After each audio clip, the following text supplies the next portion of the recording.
बिस्मिल्लाहिर्रहमानिर्रहीम। अस्सलाम वालेकुम स्टूडेंट्स, मेरा नाम इमरान अहमद है और मैं आपका कंप्यूटर साइंस का टीचर हूँ।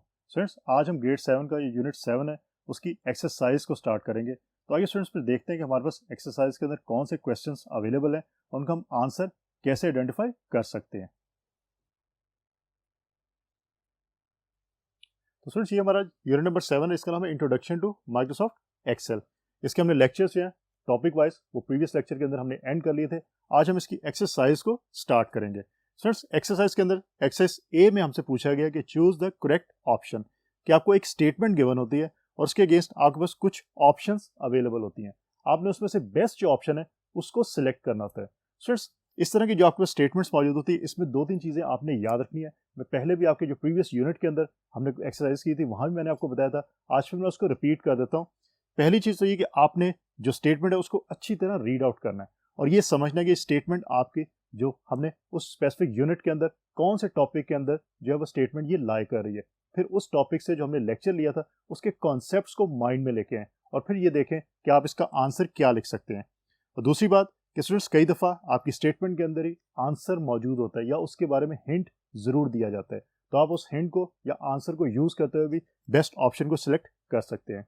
और तीसरी बात आपने ये याद रखनी है कि जो आपके पास ऑप्शंस अवेलेबल हैं, मीन इस केस के अंदर ए, बी और सी तीन ऑप्शंस अवेलेबल हैं, आपने तीनों ऑप्शंस को रीड आउट एक दफ़ा ज़रूर करना है।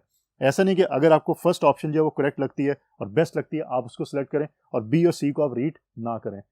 स्टूडेंट्स, आपने तीनों को रीड आउट करना है क्योंकि कुछ स्टेटमेंट्स ऐसी भी होती हैं जिनका जो आंसर है वो इनफैक्ट ए भी होता है, बी भी होता है और सी में लिखा होता है कि ऑल ऑफ अबव। इसका मतलब है कि आंसर ए भी ठीक है और बी भी ठीक है। उस केस के अंदर अगर ए को आप सिलेक्ट कर लेंगे तो वो आंसर आपका गलत हो जाएगा। आपको उस केस के अंदर फिर ऑप्शन सी को सिलेक्ट करना पड़ेगा। तो इसलिए आपने तीनों ऑप्शन जो है उनको रीड आउट एक दफ़ा ज़रूर करना है। ये चीज़ आपने याद रखनी है। तो स्टार्ट करते हैं। अ worksheet is also called dash.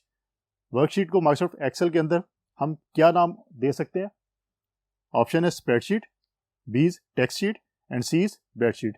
Students, bedsheet तो स्ट्रेट फॉरवर्ड आपकी माइनस हो जाएगी, ये तो हो ही नहीं सकता।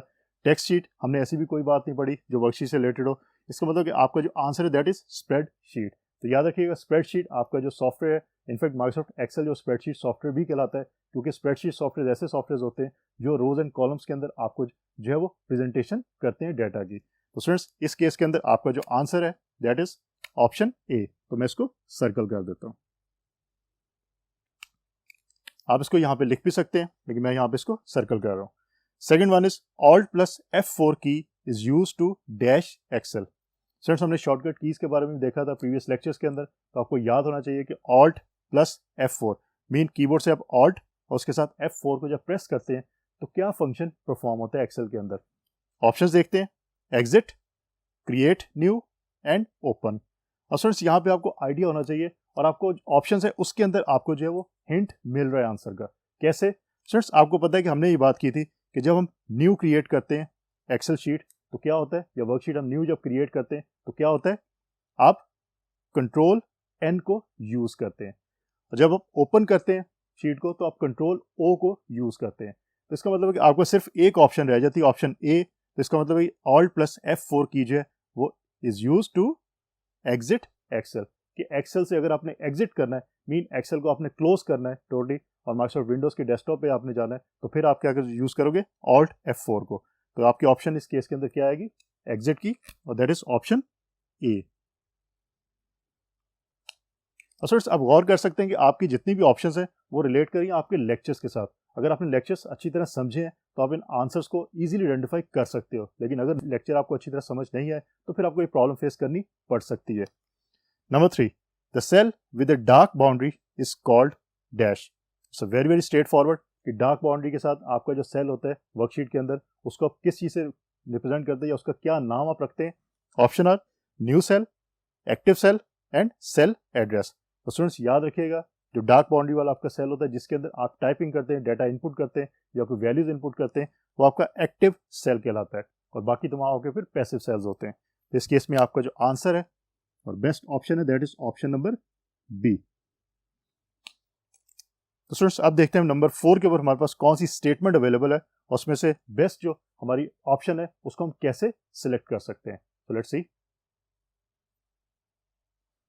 Number 4, a formula always starts with a dash sign in Microsoft Excel. Students again मैंने आपको डिटेल से बताया था लेक्चर के अंदर कि जब भी आपने फॉर्मूला यूज करना है माइक्रोसॉफ्ट एक्सेल के अंदर, और इस चीज़ को आपने बहुत अच्छी तरह याद रखना है, आपके एग्जाम्स में ये क्वेश्चन बहुत ज़्यादा पूछा जाता है। और जब भी आपने माइक्रोसॉफ्ट एक्सेल के अंदर कोई भी फॉर्मूला यूज करना है तो आपने इस चीज़ को यूज जरूर करना है। तो स्टूडेंट्स ऑप्शन है equal, B is percent and C is hash. तो याद रखिएगा, आप फॉर्मूला जब भी यूज करना है आपने माइक्रोसॉफ्ट एक्सेल के अंदर तो फॉर्मूला स्टार्ट करने से पहले आपने इक्वल का साइन जो है वो लगाना होता है। ये चीज आपने नहीं भूलनी।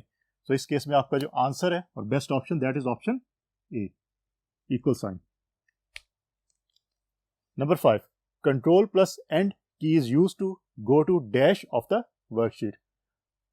ऑप्शन है start, B is end and C is middle. और फ्रेंड्स मैंने स्टार्ट में आपको बताया था कि कई दफ़ा आपकी स्टेटमेंट के अंदर आपको आंसर गिवन होता है या उसका हिंट आपको ज़रूर मिल जाता है। अब यहाँ से आप देख सकते हैं कंट्रोल प्लस एंड, एंड की है, यहाँ पे एंड का कीवर्ड यूज हुआ है।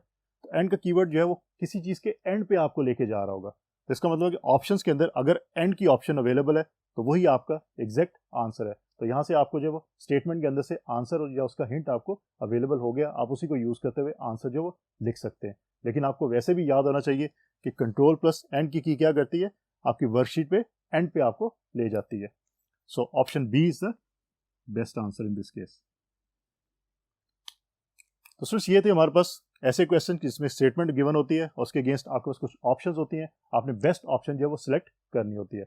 अब बात करते हैं एक्सरसाइज बी की, जो है फिल इन द ब्लैंक्स। कि आपके पास एक स्टेटमेंट गिवन है और एक ब्लैंक स्पेस है उसके दरमियान, और आपने उस ब्लैंक स्पेस को अप्रोप्रिएट कीवर्ड के साथ जो है वो फिल आउट करना है। अप्रोप्रिएट कीवर्ड्स आपको ऑलरेडी गिवन है, लेकिन स्टूडेंट्स इवन आपको ना भी गिवन हो अप्रोप्रिएट कीवर्ड्स तो आपको पता होना चाहिए कि इन ब्लैंक स्पेसेस के अंदर कौन सा अप्रोप्रिएट कीवर्ड जो है वो लिखा जाएगा। तो इस चीज को आपने याद रखना है। So number 1 is a cell can contain up to dash characters. जो आपके पास अवेलेबल ऑप्शंस हैं उसमें आप देख सकते हैं कि नंबर्स की वैल्यू जो है वो सिर्फ 32,767 है। तो आपका आंसर यही होगा, a cell can contain up to 32,767 characters. तो मैं यहाँ पे ये मेंशन कर देता हूँ 32,767। Number 2, the area formed by intersection of a column and row is known as dash। Students ये एक डेफिनेशन है, और किस चीज़ की डेफिनेशन है ये ऑलमोस्ट मैं हर लेक्चर के अंदर आपको बताता रहा हूँ कि ये सेल की डेफिनेशन है कि cell is a intersection of rows and columns in a worksheet. तो यहाँ पे मैं लिखूंगा cell.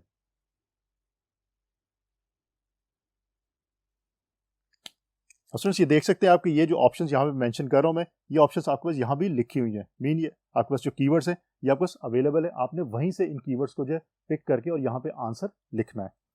Number 3, a dash contains the data in the form of rows and columns. और स्टूडेंट्स क्या चीज़ है आपकी माइक्रोसॉफ्ट एक्सेल के अंदर कि जो क्या करती है रोज एंड कॉलम्स के अंदर डाटा जो आपका कंटेन करती है, आपकी बेसिकली वर्कशीट ये काम करती है। क्योंकि आप देख सकते हैं कि वर्कशीट जो होती है आपकी वो क्या करती है, उसके अंदर आप रोज एंड कॉलम्स के अंदर जो आपको डाटा शो होता है। तो मैं यहाँ पे मेंशन कर देता हूँ वर्कशीट। सो वर्कशीट।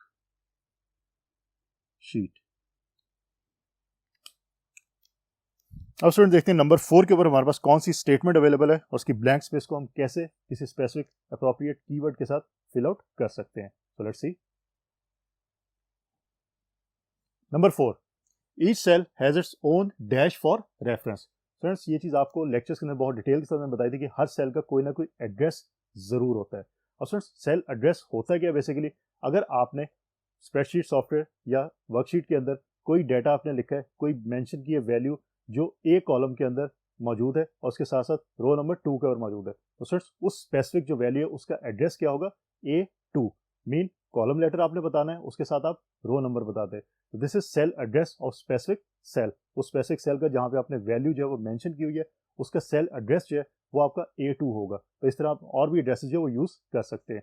तो यहाँ पे आंसर में आएगा आपके each cell has its own address for reference. तो यहाँ मेंशन कर देता हूँ address.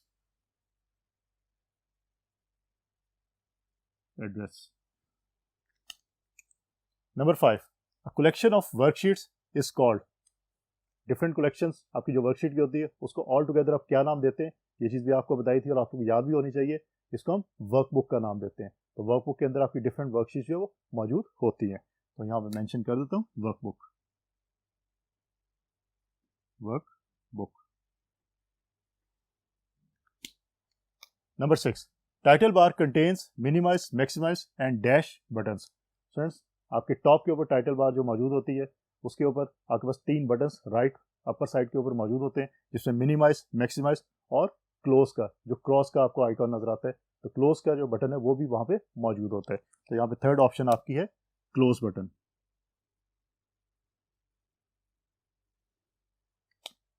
Number 7, a dash is a mathematical expression to perform calculations on data. Students, अगर आपने Microsoft Excel के अंदर मैथमेटिकल एक्सप्रेशन परफॉर्म करवाना हो या कैलकुलेशन कोई करवानी हो आपने डाटा के ऊपर, तो आप फार्मूलाज को यूज़ करते हैं. ये इसका बहुत एक पावरफुल फीचर है. तो यहाँ पे आपके आंसर में आएगा a formula is a mathematical expression to perform calculations on data. तो यहाँ मेंशन कर देता हूँ फार्मूला.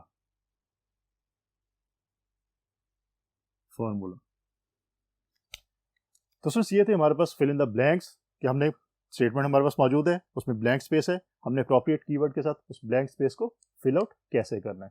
अब स्टूडेंट्स, हम देखते हैं कि अगर हमारे पास स्टेटमेंट गिवन है और हमने ये चेक करना है कि वो स्टेटमेंट आपकी राइट है या रॉन्ग है, तो कैसे ये चेक कर सकते हैं. तो लेट्स सी. तो स्टूडेंट्स, अब बात करते हैं एक्सरसाइज सी की. Tick the correct and cross the wrong ones. Statement आपको गिवन है, आपने टिक करना है जो राइट है और जो क्रॉस है या जो रॉन्ग है आपकी उसको आपने क्रॉस कर देना है. तो पहली आपकी स्टेटमेंट है you can not insert a new worksheet. Students, आपको याद होगा लेक्चर्स के अंदर मैंने आपको बताया था कि आपकी एक वर्कबुक के अंदर एक से ज़्यादा वर्कशीट्स पॉसिबल हो सकती हैं.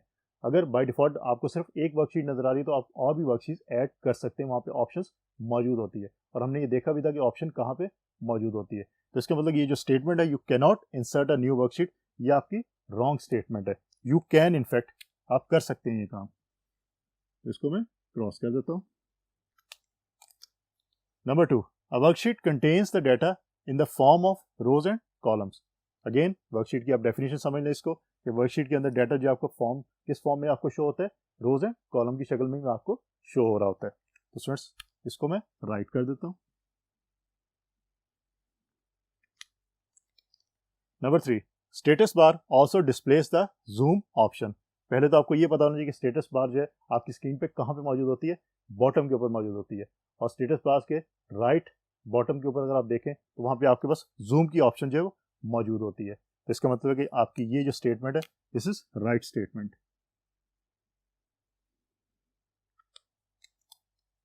Number 4, you can not type data in MS Excel worksheet. Students, Microsoft Excel के अंदर वर्कशीट के अंदर ही हम डाटा को टाइप करते हैं. तो इसका मतलब कि ये जो स्टेटमेंट आपको मेंशन है you can not type data in Microsoft Excel worksheet, ये आपकी रॉन्ग स्टेटमेंट है.